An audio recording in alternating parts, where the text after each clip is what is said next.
रोटी यहाँ सेकने की कोशिश की गई है जातीय जनगणना के नाम पर। दूसरा जो सबसे बड़ा ठगी का काम नीतीश कुमार ने किया है पिछले 10 वर्ष में, दलित महादलित के नाम पर बहुत दिन से राजनीति चल रही है।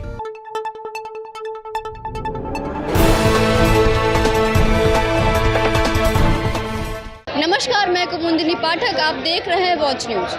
बिहार में कुछ ही महीनों में विधानसभा के चुनाव होने वाले हैं और इसको देखते ही बिहार के सियासी उफान पे है। आपको बता दें कि आज जनसुराज ने एक प्रेस कॉन्फ्रेंस रखा था जिसमें प्रशांत किशोर सरकार पे और विपक्ष पे काफ़ी हमलेवार रहे।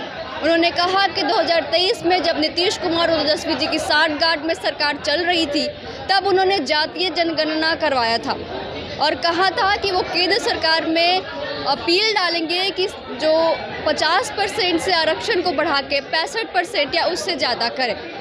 लेकिन आज विधानसभा चुनाव होने वाले हैं और उनका सवाल है कि क्या जो 50% से ज़्यादा बढ़ाने का आरक्षण का दावा किया गया था सरकार के द्वारा वो कितना तक पूरा हुआ है, क्या सेंट्रल गवर्नमेंट ने उसको रिकमेंड कर दिया या नहीं। तो पिछले 2-3 साल में सबसे ज्यादा राजनीतिक रोटी यहाँ सेकने की कोशिश की गई है जातीय जनगणना के नाम पर। तो जातीय जनगणना को लेकर मेरे 3 सवाल जनसुराज के हैं। पहला कि आरक्षण बढ़ाने के लिए जो आपने दावा किया था कि आप केंद्र सरकार को रिकमेंड कर रहे हैं, उस पर आज स्थिति क्या है? किस तारीख को आपने रिकमेंड किया और केंद्र सरकार ने उस पर क्या निर्णय दिया? क्योंकि केंद्र में भी भाजपा और नीतीश की ही सरकार है और अगर नहीं दिया तो प्रधानमंत्री अभी आ रहे 24 तारीख को, तो मधुबनी में प्रधानमंत्री को यह घोषणा करना चाहिए, जवाब देना चाहिए, क्योंकि जदयू के लोग भी भीड़ जुटाने में लगे हैं। सरकारी खर्चे पर डीएम सीडीपीओ से लेकर सारा प्रशासन लगा हुआ है, सरकारी खर्चे पर भीड़ जुटाई जा रही है। तो उसमें मोदी जी को और नीतीश जी को बताना चाहिए कि जातीय जनगणना के आधार पर आरक्षण बनाने के प्रस्ताव की स्थिति आज क्या है। उनका दूसरा बड़ा सवाल ये है कि 94 लाख लोगों को 5 साल के अंदर 2-2 लाख रुपए देने का वादा किया गया था सरकार के द्वारा, वो भी अभी तक पूरा नहीं हुआ है। लेकिन दूसरा जो महत्वपूर्ण बात है जिस पर कम चर्चा हुई, उस रिपोर्ट के आधार पर 22 नवंबर 2023 को नीतीश कुमार ने घोषणा की कि 94 लाख परिवारों को, जिसमें हर जाति के गरीब लोग शामिल हैं, 94 लाख परिवारों को रोजगार के सहायता के लिए 2 लाख रुपए प्रति परिवार 5 वर्षों में किस्त के आधार पर दिए जाएंगे। तो भैया 2 बरस का बजट हो गया। हम इंतजार कर रहे थे, क्योंकि अगर पहले कहते तो ये लोग कहता कि अभी 5 बरस में कहें तब न होगा। तो 2 बरस पूरा हो गया। मैं सरकार से ये पूछना चाहता हूं, जनसुराज परिवार ये जानना चाहता है कि 94 लाख लोगों को जिनको 2-2 लाख रुपया देने का आपने वादा किया था, उसमें कितने लोगों को आपने कितना पैसा दिया?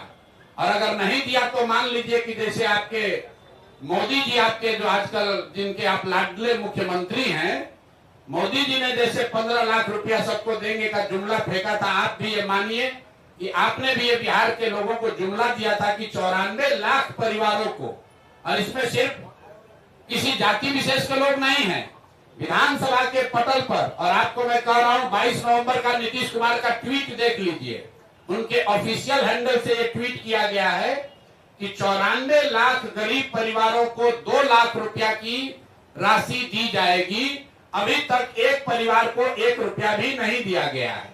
दूसरा, 94 लाख परिवारों को जो 2 लाख रुपया आपने देने की बात कही थी, उसकी स्थिति क्या है? हम लोग की जानकारी के हिसाब से, आप लोग भी पत्रकार हैं, अभी तक के बजट में, 2 बजट में इस योजना के तहत 1 रुपया का भी प्रावधान नहीं किया गया है।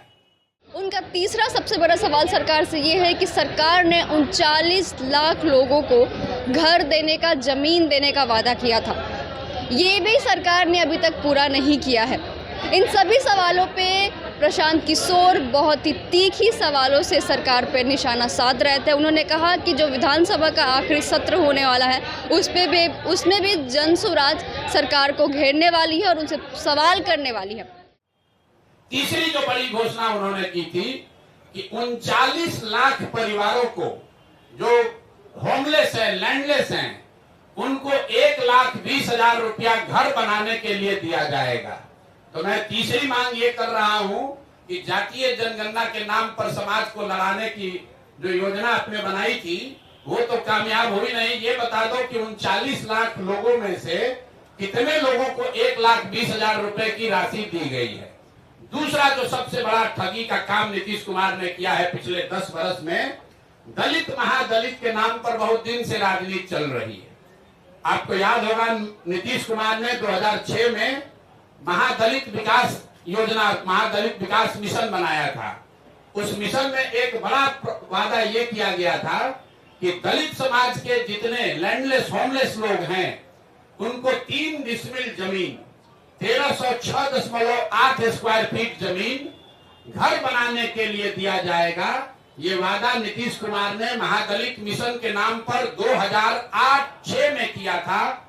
योजना शुरू की गई 2008 में और पिछला जो आंकड़ा अभी उपलब्ध है, सरकार के द्वारा उपलब्ध कराया गया है, उसके अनुसार 2,34,000 दलित परिवारों को, उसमें कुछ ईबीसी परिवार भी शामिल हैं, 2,34,000 परिवारों को ही आज तक ये 3 डिसमिल जमीन दी गई है। और उसमें भी आश्चर्य की बात सुनिए, अभी एक देशपाल कमेटी है जो प्लानिंग कमीशन ने इस योजना के इवैल्यूएशन के लिए उनका इस्तेमाल किया, उनको भेजा पटना बिहार में, और देशपाल कमेटी की रिपोर्ट में बताया गया है कि 2,34,000 परिवारों को जिनको सरकार कह रही है कि हमने लैंड 3 डिसमिल जमीन दे दिया, उसमें 1,20,000 परिवार ऐसे हैं जिनको जमीन तो दी गई लेकिन आज तक उसको पोजेशन नहीं मिला।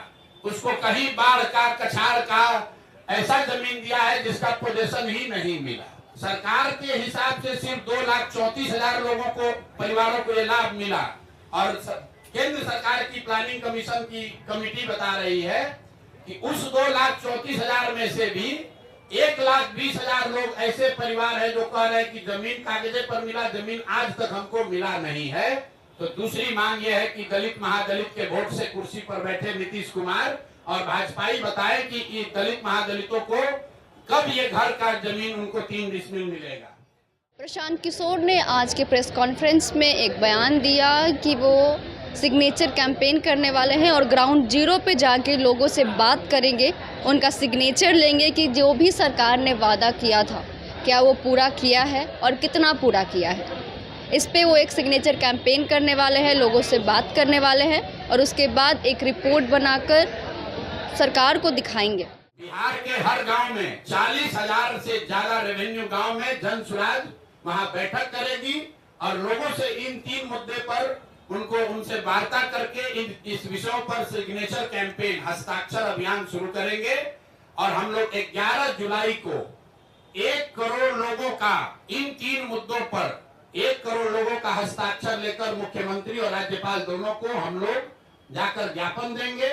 लेकिन यह मामला वही नहीं रुकेगा। इसके बावजूद अगर सरकार ने एक्शन नहीं लिया तो आपके इंटरेस्ट के लिए बता देते हैं, इस विधानसभा का जो अंतिम सत्र अभी होने वाला है, उस सत्र में जन सुराज अपनी पूरी ताकत से विधानसभा को घेरेगा। बिहार में जैसे जैसे विधानसभा चुनाव का दिन नजदीक आते आ रहा है, बिहार की सियासी गर्माते जा रही है। वार पलटवार का दौर चल रहा है। नेता प्रतिपक्ष, विपक्ष और पक्ष के सरकार वाले एक दूसरे पर निशाना साध रहे हैं, तंज कस रहे हैं, सवाल पे सवाल कर रहे हैं। आगे जो भी होगा विधानसभा के चुनाव में वो हम आपको ज़रूर बताएंगे। बिहार की तमाम खबरों को जानने के लिए आप देखते रहे वॉच न्यूज। हमारे वीडियोस को लाइक करें, चैनल को सब्सक्राइब करें। आपका जो भी मत हो हमें कमेंट सेक्शन में ज़रूर बताएं। कैमरामैन पीयूष मिश्रा के साथ मैं कुमुदिनी पाठक, धन्यवाद।